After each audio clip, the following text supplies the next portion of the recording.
Chapitre 103. La promesse. Et tu veux utiliser les toilettes? La voix de la femme sur le siège passager me réveilla, et en ouvrant les yeux, je remarquai que la camionnette s'était arrêtée dans une station-service. J'avais dormi si profondément que je ne savais pas combien de temps s'était écoulé. La lumière de la station-service était si vive que je pouvais à peine ouvrir les yeux. Oui, merci. Je veux bien, répondis-je en sautant de la benne de la camionnette et en me dirigeant vers les toilettes. Je me lavai le visage et bus un peu d'eau au robinet car j'avais très soif. En fait, j'avais aussi très faim, mais je n'avais pas d'argent sur moi, alors je bus encore plus d'eau pour atténuer ma faim. Quand je levai les yeux et vis mon reflet dans le miroir, je me reconnus à peine. Avec mes vêtements et ma barbe hirsute, la plupart des gens m'auraient probablement pris pour un homme des montagnes. Cependant, je ne pouvais rien faire pour mon apparence avant d'arriver chez moi. Quand je retournai à la camionnette, je paniquai un instant en ne la voyant pas garée au même endroit. Mais en regardant autour de moi, je vis que le conducteur l'avait déplacée vers l'aire de stationnement. Je me dirigeai rapidement vers là-bas pour m'assurer qu'il ne partirait pas sans moi. « Papa m'a dit de t'apporter ça, » dit la petite fille, debout à côté de la camionnette, les mains tendues pour me donner un sac de saucisses et une bouteille d'eau. « Papa a dit que tu avais bu de l'eau au robinet. Tu as faim? Demanda-t-elle sans détour, comme seuls les enfants savent le faire. Je n'avais même pas remarqué que son père m'avait vu dans les toilettes. Oui. Merci beaucoup, répondis-je avec gratitude. Je me sentis gênée, mais comme j'avais tellement faim, je tendis la main et pris le sac de saucisses et l'eau sans hésiter. Je m'assis dans la benne de la camionnette et commençai à dévorer les saucisses tandis que les autres étaient encore dans le magasin. Je vis le conducteur debout devant le magasin, et mon premier instinct fut d'aller le remercier pour m'avoir acheté de la nourriture, mais ensuite j'eus peur qu'il se sente gêné à cause de mon apparence. Alors je restai où j'étais et attendis. Quelques minutes plus tard, ils revinrent tous à la camionnette. « Comment ça va? Encore 3 heures et on devrait être à Bangkok ?» dit l'homme. « Bien. Merci beaucoup pour la nourriture et l'eau, répondis-je.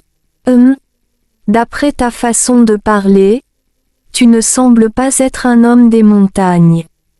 D'où viens-tu vraiment? Demanda l'homme. Eh bien, je viens de Bangkok, répondis-je. Ah. Alors? Où étais-tu et pourquoi marchais-tu seul dans la forêt? Demanda la femme. Eh bien, je marquai une pause, réfléchissant à ma réponse. Je me suis perdu, répondis-je, donnant la réponse la plus raisonnable à laquelle je pouvais penser. Et pourquoi portes-tu ces vêtements? Je pensais que tu étais un homme des montagnes, demanda la femme, et cela commençait à ressembler à un interrogatoire. Je fouillais mon esprit à la recherche d'une explication plausible. Si je leur disais la vérité, ils croiraient sûrement que j'étais fou. J'ai acheté ces vêtements dans le village que je visitais. Je les trouvais beaux, alors j'ai décidé de les porter, dis-je spontanément, car c'était la seule chose qui me vint à l'esprit à ce moment-là. Ah! Je vois, dit la femme, visiblement pas très convaincue. J'essayais de couper court à la conversation pour ne pas avoir à inventer plus d'explications.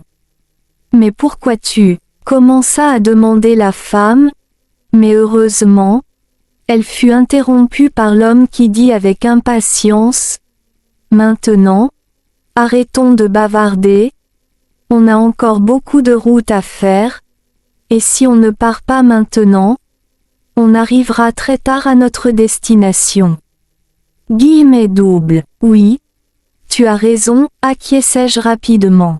Je remontai dans la benne, tandis qu'il s'installait dans la camionnette, et nous reprîmes la route. Je ne pouvais plus dormir, en partie à cause des lumières vives de l'autoroute, et aussi parce que je repensais à tout ce qui m'était arrivé. Alors que nous roulions sur l'autoroute, mon esprit rejoua une série de souvenirs, comme dans un film, des événements qui avaient eu lieu au cours de la semaine passée.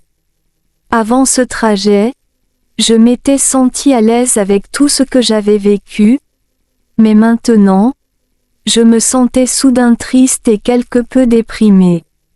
Les expériences des 7 derniers jours avaient complètement changé mon attitude, ma façon de penser et ma perspective, et je n'avais pas encore décidé des prochaines étapes de ma vie. N'oublie pas la promesse que tu as faite, une voix familière résonna dans mon esprit. Est-ce la voix de Dieu? Me demandai-je à haute voix.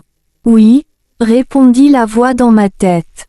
Comment puis-je être sûr que c'est bien ta voix, et non une voix que j'imagine? Demandai-je.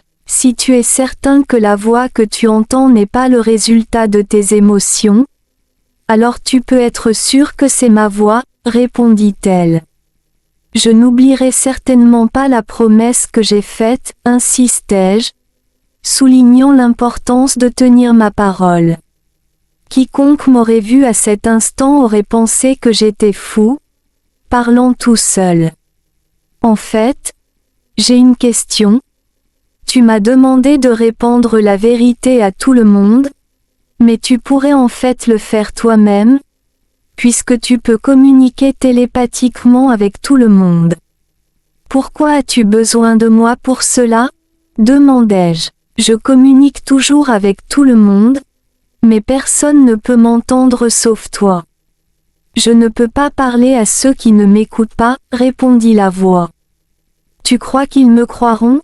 Demandai-je, incertain. Regarde-moi maintenant. Guillemets double. Je sais, répondit la voix. Tous mes représentants du passé avaient une chose en commun, et c'est l'humilité. Une personne arrogante et pleine d'elle-même ne pourrait pas accomplir cette mission. Guillemets double.